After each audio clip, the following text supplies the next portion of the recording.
Episode 193. Today we recap the series win over the Arizona Diamondbacks, talk trade deadline, and preview the upcoming West Coast trip, starting with the San Francisco Giants. You're listening to the Bucko Banter podcast, brought to you by the Just Baseball Media Network. Cue the music. Rockin' 101s, yeah, she compliment my taste. Whiskey in my lemonade, cause I like the way it tastes. Best seats at the Pirates, yeah, they let me run the base. Yeah, my time is like my money, cause I can't afford to waste. Wifey is a lawyer, take my date to my dates. Order steak by the plate, send in case after case. Run my race at my pace, clear the grass of the snakes. Welcome back to another episode of Bucko Banner, man. That new intro video got me pretty hype. Good job putting that together, Adam. That was pretty sick. Thank you, sir. But got a lot of good stuff to talk about, man. I mean, 2 series wins at home. It doesn't change the course of the rest of the season, right? And what they're going to do the rest of this week. But I think we have a lot of rumors to talk about, some things, headlines, trade talk, and whatnot, which is important this week, given the deadline is Thursday at 6 p.m. Let's get right into it, because Charrington spoke to the media today, and let's break it down, because he suddenly is willing to be not risk averse. Yeah, he doesn't want to be risk averse with this team. That's how the Pirates are going to get better, is not being risk averse. So either you're like, are you bad at your job, or did you just figure it out? Like, what has happened? They've been risk averse for the first 6 years of this regime, right? Right. So it was pretty funny hearing those comments, and I agree on the surface, right? Like, especially for a small market, you need to be aggressive. You need to make some trades. You can't be conservative, man. You got to keep developing and churning out talent, drafting well. There's not really a huge margin of error, but yeah, I mean, let's get a little bit risky this deadline, and it's coming up quickly. I'm kind of surprised we haven't seen another trade outside of Adam Frazier yet, but this should be a busy week. I have my phone on me right now, so if I'm looking down, I'm just checking Twitter for the chance that we get to break something on the episode.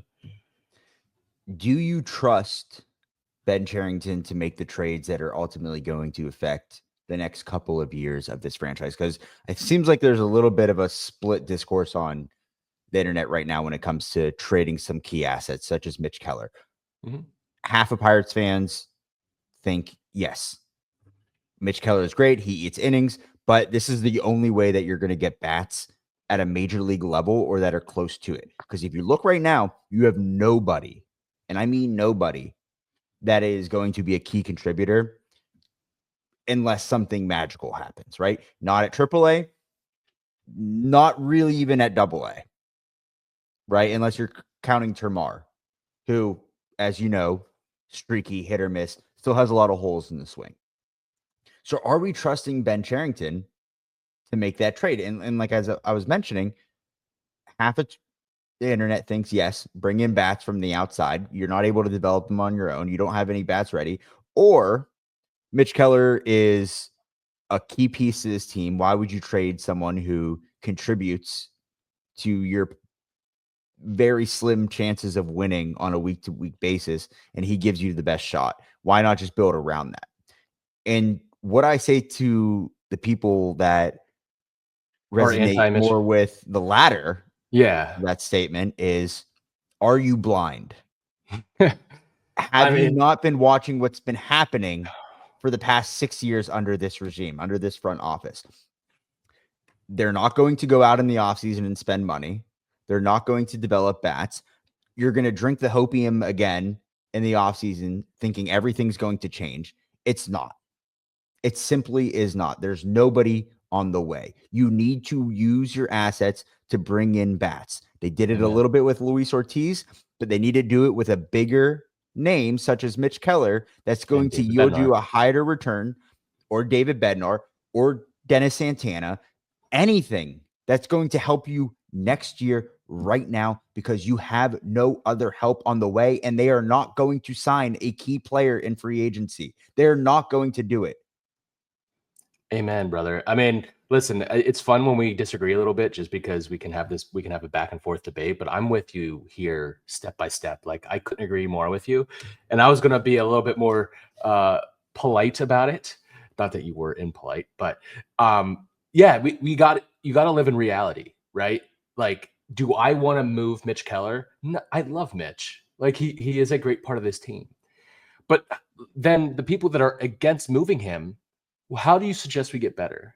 Well, they should spend more money. Well, yeah, no Yeah, shit. No shit. Like we know that, but like they're not going to. So like there's only one other way to get better, and they don't have the depth right now in this system to hope for another bat to come up. Like you've got to trade from the depth of arms that you have, which they clearly can develop. I mean, look at the pitching stats this week against Arizona. We'll get into it on the game by game recap. In Arizona, I know they're selling, but like they're more of a 500 club this year with some injuries.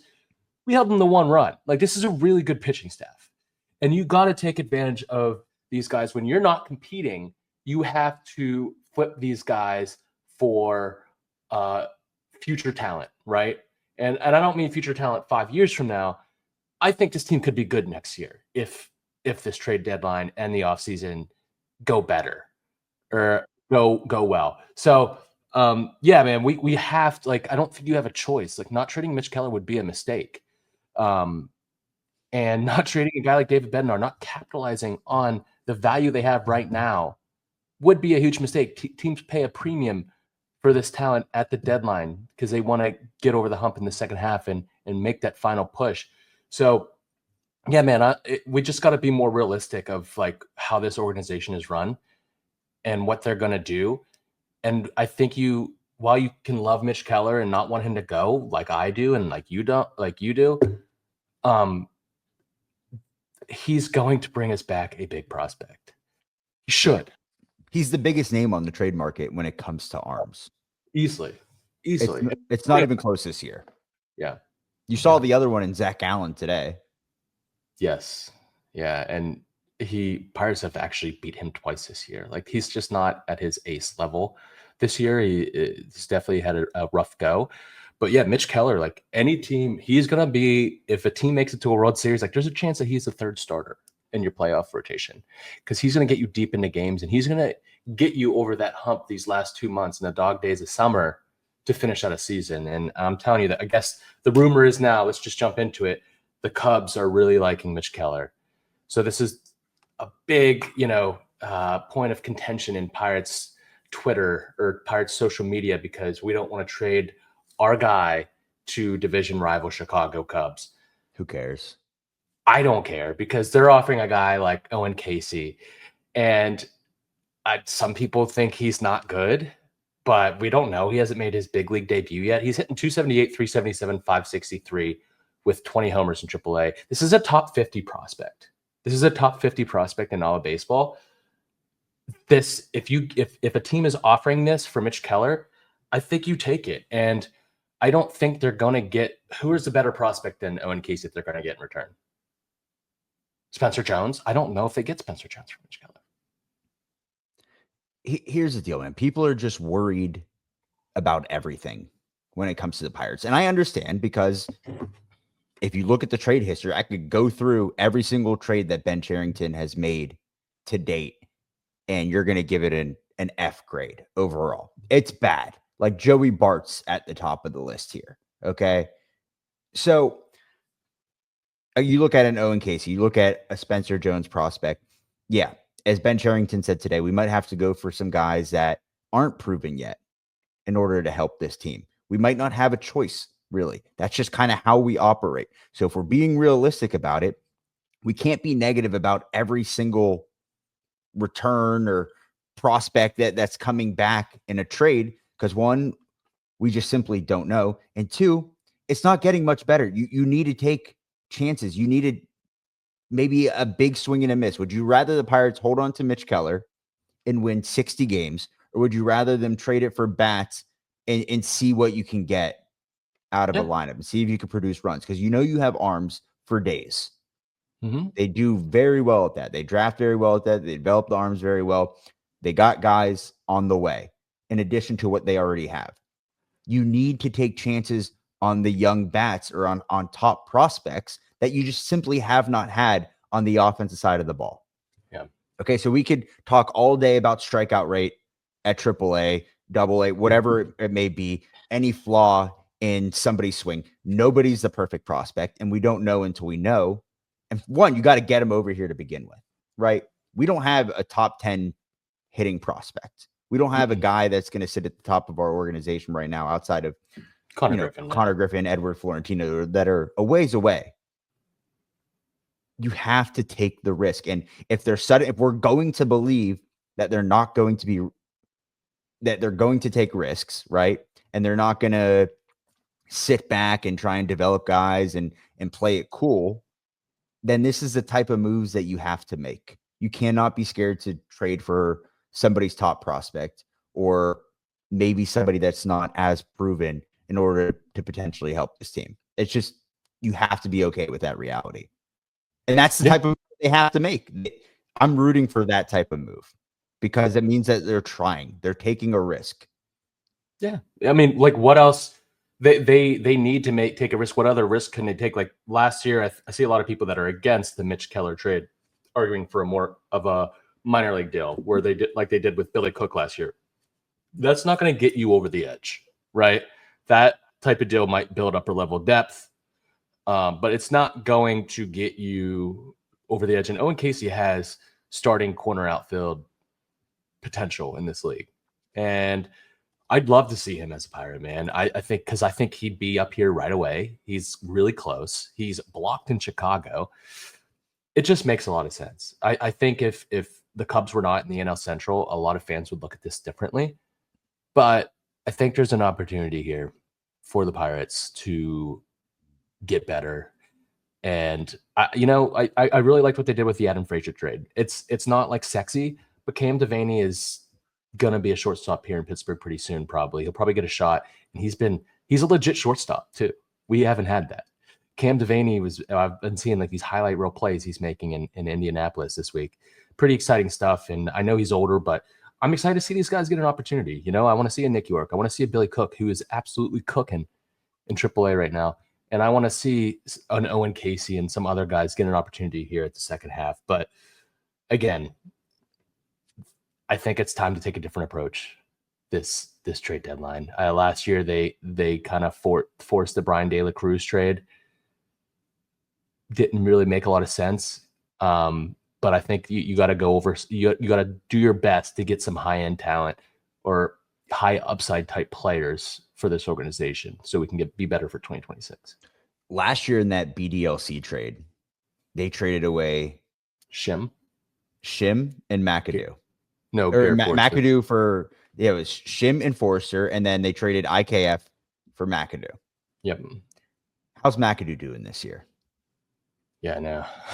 Not good. And that was one of our top prospects. Okay. So both trades, you gave away a very high ceiling arm who I don't even know if he's pitched this year, Shim. And if he has, it has not been good. Yeah, he's him. Just injured all the time. Forrester not doing anything. McAdoo for IKF. IKF has contributed to this team. McAdoo is not going anywhere in the Blue Jays organization. Okay. And we could have told you that. So again, you cannot hug guys in this organization that are too close to the heart. The Pirates have already broken your hearts enough times. Stop holding on to stuff that is just going to continue to do the same thing over and over again. Yeah. If the comments today are real, and I know it was kind of very convoluted and poorly worded and typical Ben Cherington nonsense when it comes to just speaking to the media. But if we're going to make moves and we're trusting him to make moves, I hope it's big. Yeah. I hope it's risky. I don't, at this point, you cannot be too close to anyone in this organization when it comes to players. You have to be willing to move on. And we need a fresh start. Yeah, absolutely. Absolutely. This is a big deadline, and I hope we're not disappointed. I'm kind of surprised we haven't seen more, like I said, but this will be a busy week for us for sure. Before we go into the game recaps, Adam, I don't know if you have anything else to touch on with the trade deadline, but I don't. But you should go over to Total Sports Enterprises, Oh, yeah. tscshop.com, for all of your Pittsburgh sports memorabilia needs. We gave out some cool stuff at the ballpark this past homestand. Go to tscshop.com, Pirates, Penguins, Steelers. Steelers at training camp right now. You get some cool autographs over there. Pirates, Penguins, of course, go to tscshop.com. Go in the description below to let them know Bucko Banter sent you. And Sports Card Junction just loaded us up with boxes of cards to give away at the park. We gave away the updated Bowman Chrome. We gave away one of the singular autograph cards this week at the park. It was a good one. Courtesy Shout out to of Noah. Sports Card. Yeah, Noah won it. Noah Castro, fan of the show, friend of the show. And it was a Mackenzie Gore autographed card. I think 27 out of 99. And that's all because Sports Card Junction made it happen. The best sports card store in all of Pittsburgh, 9011 Perry Highway.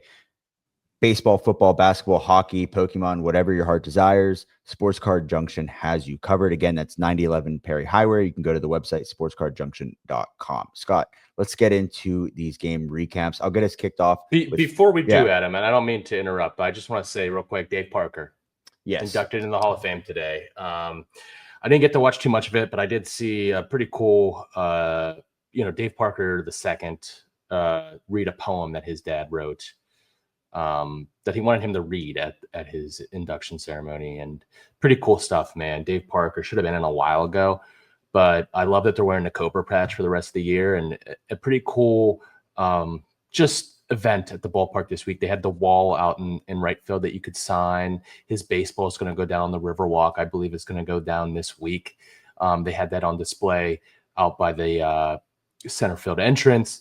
But shout out to the Cobra, man. I growing up here, all I heard was my mom talking about how much she loved those 70s teams, and Dave Parker was a big reason why. And we know a lot of fans, some of our older listeners that are big Dave Parker fans, which is what brought them into Pirates baseball. So shout out to the Cobra, and obviously much deserved.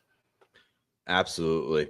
Let's get into Friday versus the Diamondbacks. The Pirates had one hit, 0-1 loss in 11 innings. In 11 innings, Ed, one hit. Mike Burrows was great. 6 innings, 3 hits, no runs, 1 walk, 5 Ks. He's got a 4.15 ERA right now. And then the bullpen, also fantastic. Matson, Santana, Bednar, Ashcraft for 2 innings. And then Pham had a triple on the day, and that was it.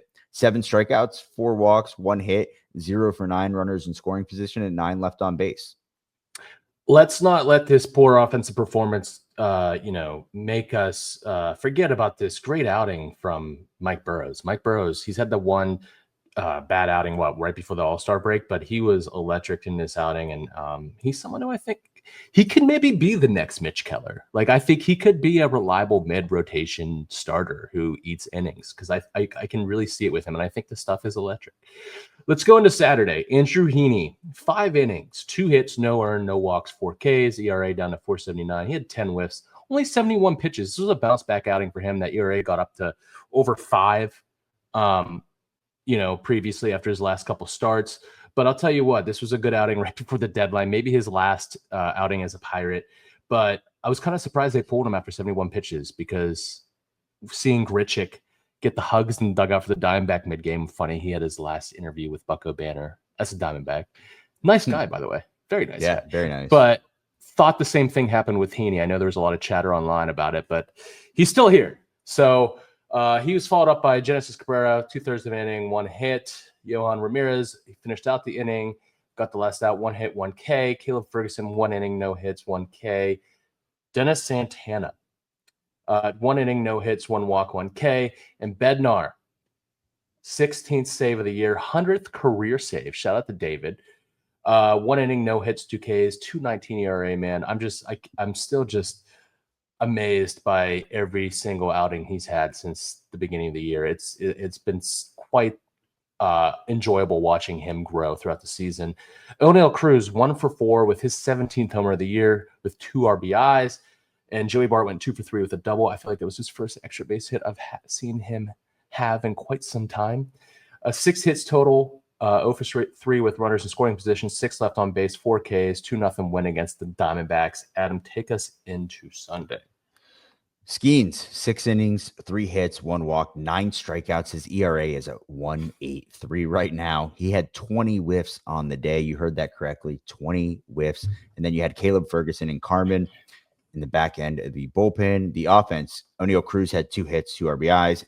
Brian Hayes, 2 RBIs on the day. And as a team, 5 Ks, 2 walks, 9 hits, 2 for 6 runners in scoring position, 5 left on base. Series win over the Diamondbacks. Great weekend at the ballpark. They're going to go on a West Coast trip. They have San Francisco and then Colorado, I believe, before they come back to PNC Park. Before we take a break and get into our Giants recap, Scott, we had some rain this weekend. Yes, we did. And there's something that could be useful when it's raining and you want to be outside, maybe podcasting or playing a baseball game. What is that, Adam? Just a nice state-of-the-art Tom's tent that you could find. Not just any tent. Yeah. From Tom. Tom's tent. Directly from Tom. Tom's Tents, pgh.com. Tom has you covered. Whatever event your heart desires, Tom will make it work and will make it a memorable experience. You could call Tom. We did it last week. He'll answer on the first ring. He'll treat you like your family. He'll get you the best deal possible to make it affordable and luxurious and just an overall amazing experience with Tom's Tents. Again, go to tomstentspgh.com. We could have used a lot of tents this weekend over PNC Park at our outside show. Maybe next time we go to Tom's Tents and we get ourselves covered. Again, go to tomstentspgh.com. Scott, let's take a break here, and then we'll be back with our preview of the Giants.